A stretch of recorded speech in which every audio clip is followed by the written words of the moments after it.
안녕하세요. 어제도 그제도 파스 강도훈입니다. 오늘은 제가 20년 동안 소유하고 있었던 필름 카메라의 부품들을 업그레이드하는 영상입니다. 앞에 보고 계시는 이 필름 카메라는 롤라이 35S 카메라고요. 롤라이는 원래 독일 회사인데요.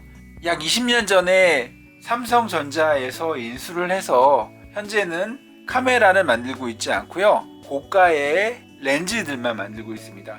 일반적인 유저들이 롤라이의 렌즈를 사시려면 부담이 꽤 커요. 보통 1000만원대 정도 하는 렌즈만 만들고 있고요. 주로 인공위성이나 정찰기 등에 사용되는 렌즈가 이들의 주력 제품이죠. 아무튼 이 제품은 1974년 9월 4일에 싱가포르 공장에서 만들어진 제품입니다. 보통 이 카메라를 중고시장에서 알아보시면 독일에서 만들어진 특별판의 경우에는 상태가 아주 좋은 카메라들은 몇백만원씩 해요. 금장 에디션 같은 경우에는 400만원이 넘었거든요. 지금도 사용할 수 있는 카메라인데요. 단지 제가 배터리를 제 기억으로는 2004년에 갈아줬던 것 같은데 그 이후에 가끔씩 셔터만 눌러줬는데 몇 년 전부터 노출계가 작동이 되지 않더라고요. 35S, S하고 2기종 같은 경우에는 이 노출계가 들어가 있는데요.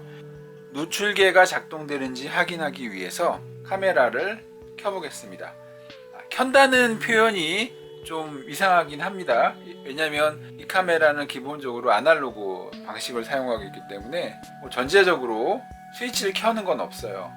다만 기계적으로 카메라를 사용하기 위해서 몇 가지 동작이 필요해요. 렌즈를 앞으로 당겨서 왼쪽으로 잠그면 카메라 사용 준비가 됩니다. 이 상태에서 셔터 스피드와 조리개 조작을 해보면 카메라 상단에 노출계가 작동이 되는데요.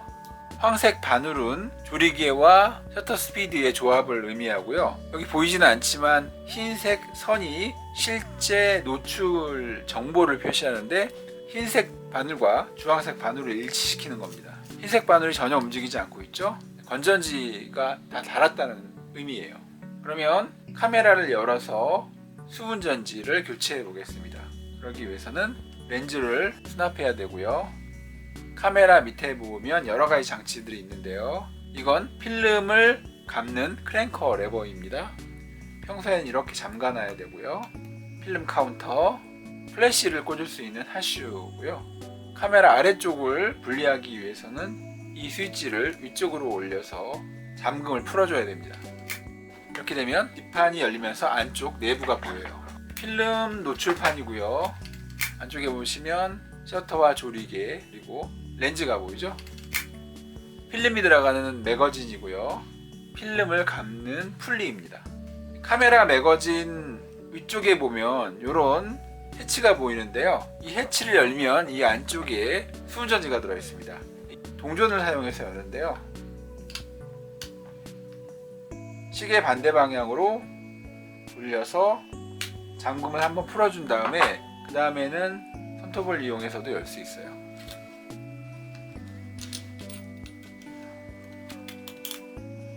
전지 수납부 해치 안쪽에 보면 이런 스프링이 달려 있고요. 그리고 UFO 모양의 수은전지입니다.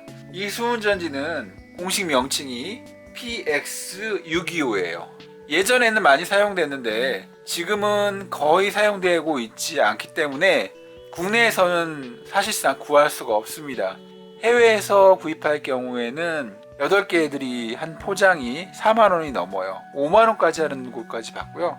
그렇다면 개당 가격이 5,000원이 넘는 셈인데 너무 비싸죠? 그래서 고민하다가 발견한 게 이 컨버터입니다. 이 제품은 황동을 선반에서 일일이 깎아 만든 수제품인데요. 이 컨버터가 하는 역할은 조금 전에 보신 UFO 모양의 PX625 배터리 케이스에다가 국내에서 쉽게 구할 수 있는 LR44 수분전지를 열 수 있도록 이렇게 틀을 만들어줘요. 이렇게 꽂으면 UFO 전지와 비슷한 모양새가 되죠. 옆모양은 다릅니다만 높이가 동일하기 때문에 이쪽에 넣어서 사용하실 수가 있어요. 이렇게 넣은 상태에서 조금 전에 분리했던 해치를 다시 장착하고요. 잠가주면 됩니다. 동전을 이용하기 전에 먼저 손으로 대충 잠가줘요. 그 다음에 동전을 이용해서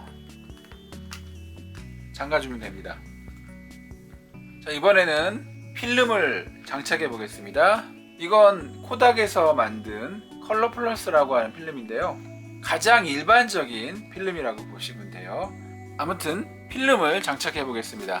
케이스는 미리 찢어놨어요. 이렇게 열면 이 안쪽에 플라스틱으로 된 밀봉 케이스가 있고요. 35mm 필름이 감겨져 있는 매거진입니다. 여기서 35mm라고 하는 건 이 노출면의 가로 길이고요. 이 필름 같은 경우에는 높이가 24, 즉 35mm, 24mm 이 규격이죠. 이 부분을 필름의 혀라고 하는데요. 이 풀리에 감길 수 있도록 이렇게 가공이 되어 있는 거예요. 필름을 장착하는 방법은 노출판 뚜껑을 열고 매거진을 여기에 꽂은 다음에 이 혀를 잡아당겨서 이 풀리에 살짝 걸게 합니다. 그리고 노출판을 닫은 다음에 뒷뚜껑을 닫은 상태에서 셔터를 누르려면 조금 전에 보신 대로 렌즈를 앞으로 당겨서 왼쪽으로 잠가야 합니다. 자, 그 상태에서 셔터를 누르고 이렇게 아래쪽에 카운터가 1이 될 때까지 감아주면 사진 촬영을 할 수 있는 준비가 끝납니다.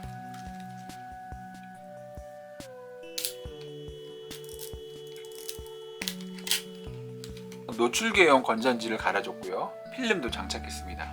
그런데 이 카메라를 자세히 보시면 좀 모양이 특이하잖아요. 원래는 여기에 뱀무늬 인조가죽이 씌워져 있었는데요. 그 위에 제가 리폼 스티커로 설표, 즉 눈표범 무늬를 입혀줬어요. 롤라의 렌즈 재원을 설명하는 패널이 붙어 있어야 되는데요. 이걸 분실했어요. 사용하는 데는 문제는 없지만 보기 흉하고 이 렌즈도 평소에 보호를 해야 되겠기에 UV 필터를 구입했습니다. 이건 범용 필터고요. 필터 구경이 30.5mm, 꽤 작죠? 가격은 인터넷 쇼핑몰에서 3,500원 정도 합니다. 필터 마운트에 연결해서 오른쪽으로 돌려주면 정확하게 장착이 됩니다.